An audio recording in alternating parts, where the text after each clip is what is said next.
اس سنسان جزیرے پر آئے مجھے 15 برس ہو گئے۔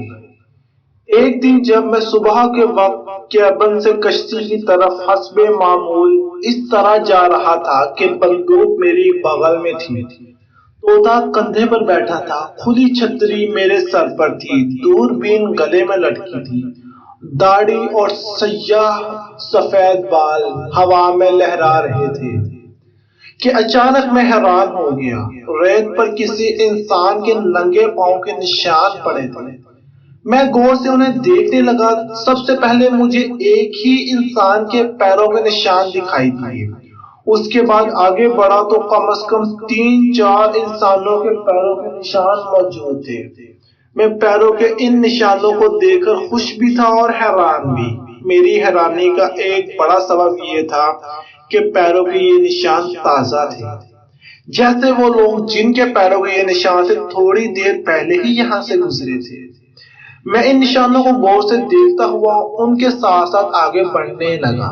لگ بھگ 1 فرلانگ فاصلہ طے کرنے کے بعد پیروں کو یہ نشان ایک چھوٹے ٹیلے سے ہوتے ہوئے اس کے پیچھے نیچے کی طرف جا رہے تھے۔ میں ٹیلے کے اوپر جاریوں میں چھپ گیا۔ سمندر کے ساحل کے نزدیک مجھے کچھ لوگ دکھائی دیے۔ میرا دل تیزی سے دھڑکنے لگا۔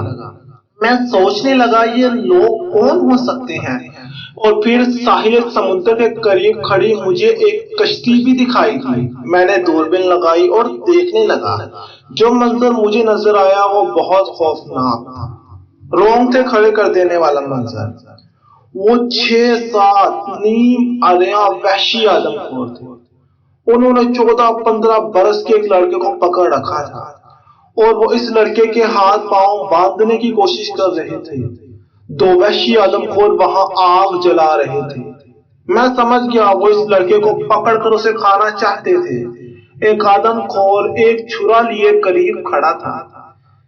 پھر میری حیرت کم ہونے لگی۔ اتنی مدت کے بعد ان کے بعد انسانوں کو دیکھ کر بونچا ہو گیا تھا، اسی لیے میرے لیے فوراً فیصلہ کرنا مشکل ہو رہا تھا۔ میں دیکھ رہا تھا کہ وہ لڑکا ان کے آدم خوروں کی گرفت سے نکلنے کی پوری کوشش کر رہا ہے، لیکن وہ اکیلا تھا اور مقابلہ 6-7 آدم خوروں سے تھا۔ یہ آدم خور وحشی جن کی شکلیں انسانوں جیسی، مجھے انسانیت کے دشمن محسوس ہونے لگے۔ اس سے پہلے کہ میں کوئی فیصلہ کرتا، میں نے دوربین سے دیکھا وہ لڑکا ایک زوردار جھٹکے کے ساتھ ان آدم خوروں کے شکنجے سے آزاد تھا، اور جس ٹیلے کے پاس میں کھڑا تھا اس طرف تیزی سے بھاگنے لگا۔ وہ میرے قریب آ رہا تھا اور آدم خور پاگلوں کی طرح اس کے پیچھے بھاگ رہے تھے۔ وہ لڑکا دبلا پتلا تھا، وہ بھاگ رہا تھا بہت تیزی سے اور آدم خور اس کے پیچھے آ رہے تھے۔ وہ اسے کسی قیمت پر ہاتھ سے جانے نہیں دینا چاہتے تھے۔ تیز رفتار لڑکا ایک بار ٹھوکر کھا کر اگر گرا تو میرے دل کو دھچکا لگا، لیکن اس سے پہلے کہ وہ آدم خور سے پکڑتے وہ تیزی سے بھاگنے لگا۔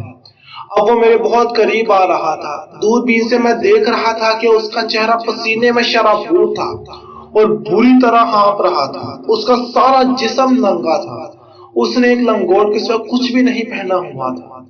آدم خور وحشی موت کی طرح اس کا تعاقب کر رہے تھے کہ وہ لڑکا موت سے بچنے کے لیے دوڑ رہا تھا، اور پھر میں اسی لمحے ہوش میں آ گیا۔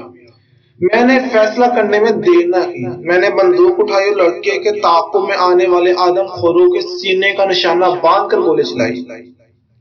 گولی چلنے سے دائیں کی زبردست آواز سے جزیرہ گونج اٹھا۔ پرندے شور مچاتے آ گئے۔ میں نے ایک آدم خور کی خون میں لٹ پٹ لاش کو دیکھا۔ اپنے ایک ساتھی کو زمین پر مردہ دیکھ کر آدم خور رک گئے۔ اس دوران میں لڑکا بھاگ کر مجھ سے ذرا ہٹ کر کھڑا ہو گیا۔ وہ ہانپ رہا تھا، کبھی تو وہ مجھے حیرانی سے دیکھتا، کبھی لاش۔ اتنے میں دوسرا آدم خور لڑکے کی طرف بڑھنے لگا۔ میں نے پستول نکالا اور پھر فائر کر دیا۔ میں خود بھی خاصا حیران ہوا کہ اتنے برسوں کے بعد بھی مشق کے بغیر میرا نشانہ اتنا اچھا تھا کہ اس آدم خور کے ماتھے پر پستول کی گولی لگی۔ وہ بھی اپنے خون میں لت پت ہو کر ریت پر گر گیا۔ اپنے دوسرے ساتھی کو یوں مرتے دیکھ کر باقی آدم خور اتنے خوفزدہ ہوئے کہ وہ مڑ کر پیچھے کی طرف بھاگنے لگے۔ اب وہ موت سے بچنے کے لیے بھاگتے چلے جا رہے تھے۔ وہ مڑ کر پیچھے دیکھے بغیر کشتی تک پہنچے، اس میں سوار ہوئے اور کھلے سمندر میں چلے گئے۔